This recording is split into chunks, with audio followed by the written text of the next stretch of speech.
Yo, what the hell is up? Welcome back to Reviews with Jake, where I just got done watching Twisters. Man, oh man, did I love the movie Twister growing up. That VHS basically lived in the family VCR at my house, and I don't think that I'm the only 90s kid that felt that way. Now that being said, I probably haven't seen that movie in at least 15 plus years, and that's being conservative. Why? Because I think I was a lot like everyone else in society in that I was kind of over the disaster movies. Your Volcano, Dante's Peak, Day After Tomorrow. All these disaster films once upon a time were all the rage, and I think all of us collectively at once said, nah, I'm good. I actually was going to put on the original film and watch it for the first time in however long to get ready for seeing this film, but then I decided probably unnecessary. I mean, it's a movie about people chasing a tornado. It's not the Da Vinci Code. I don't think there's a lot there for me to unpack and refamiliarize myself with it. So you got some naders. How were they? Well, that's the million-dollar question. I'm happy to say they were quite the ride. I mean, the sound design was so full and booming. It was massive, and then the visuals melded so seamlessly. They looked great. It looked chaotic. It looked like you were right there in the thick of everything. I did see a few reviews knocking the film ever so slightly for not having any wide establishing shots of the tornadoes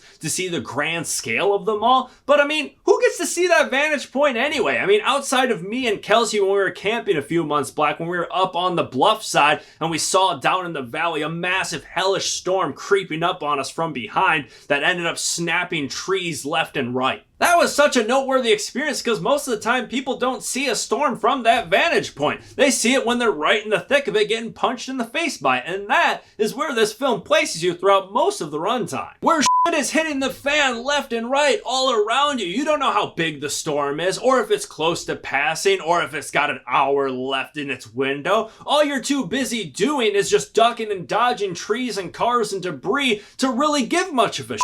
I mean, it's pandemonium. On the other hand, the plot and the characters and the story, a lot less impressive. I mean, the story for this film is so predictable and disposable, and it requires an insane amount of suspension of disbelief. There was absolutely nothing original or groundbreaking about a single character in this film, and the dialogue was so cheesy, even cringy at times, but you know what? I'm okay with it. This is a movie about tornado go smash smash. That's where they hang their hat. That's the bread and butter. They didn't pull any muscles here trying to turn everything else into anything more than fodder to just get us through to the next piece of Doppler carnage, and I am A-okay with that. Now, for an expendable popcorn movie like that, where it's A-okay to leave the theater to go to the restroom while human stuff is happening because you're not gonna miss anything, normally I like those movies to be a nice tight 90 minutes. That would be ideal. This one hits the 2-hour mark, which is a little heavy. They probably could have tightened things up a little bit there to make it a little bit shorter, but honestly, I felt like they did a good job of placing the tornado sequences throughout the runtime to make it not feel that long. This isn't like the American Godzilla films where Godzilla pops up and destroys some things for 5 minutes,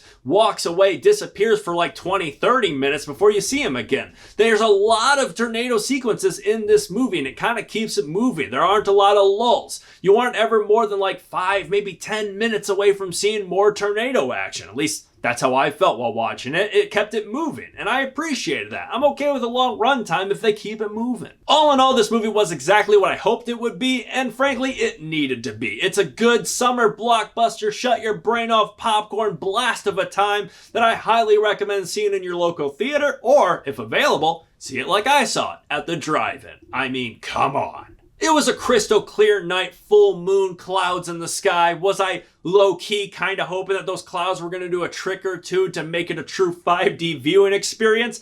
Maybe a little bit. I was hoping that the plot armor that I had as a YouTuber was going to save me since they're so important in this movie. Can I also just point out, tiptoeing around spoilers, of course, although it's Twisters. Come on, people. If you're worried about spoilers for the plot of Twisters, you need to grow up. But anyway, in the third act of the movie, there are two people on the same team, in the same truck, heading right towards the storm. And we are learning as an audience, as well as the other person, that one of these guys is a real asshole. And then he gets out of the truck to do something, and then they peel out playfully, blasting him with mud, leaving him in the road so that they can head towards the storm without him. This poor guy, yes, an ass, but all the same, they just dropped him in the middle of nowhere. Not an ounce of shelter whatsoever, as a massive tornado was heading that direction. And all I could think of was, yeah, that guy's f***ing dead. And it's hilarious to me that this movie just plays that for laughs. Like, you never see him again. It's just made as a big gag. These are the little things that populate the entirety of this 2-hour runtime. If you really wanted to, you could pick this film apart left and right and all over it. But frankly, at least for me, I didn't really want to, because this movie did such a good job with all of the storms and the things that it cared about that I was okay with everything else being dumb as hell and shutting my brain off and just enjoying the ride. And I'm okay with films every now and then doing that. But that is just me. What do you think? Let me know if you agree or disagree in the comments below. And make sure to subscribe to this channel to stay up to date with new reviews coming real soon. Stay safe. Thanks for checking out.